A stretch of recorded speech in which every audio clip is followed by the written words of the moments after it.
તો ગુજરાત હાઈકોર્ટમાં આશ્ચર્યજનક કિસ્સો બન્યો છે। કોર્ટ કાર્યવાહી દરમિયાન અજાણ્યા શખ્સે આવીને રજૂઆત કરી છે। 18 વર્ષથી જેલમાં કેદ શખ્સ ચીફ જસ્ટિસની કોર્ટમાં પહોંચ્યો।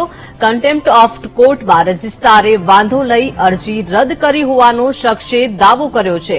ફરિયાદ કરવા આવેલા શખ્સને ચીફ જસ્ટિસે સમજાવ્યો અને હાઈકોર્ટ તરફથી વકીલ આપવાની જસ્ટિસે બાંહેધરી આપી છે।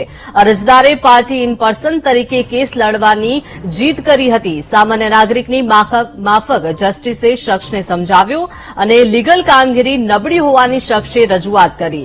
વકીલ ક્યારેય ખરાબ નહીં હોવાનું જણાવી વિશ્વાસ રાખવા ચીફ જસ્ટિસે કહ્યું છે, તો ભૂલ કરનાર સામે પગલાં લેવાની ચીફ જસ્ટિસે ખાતરી આપી છે।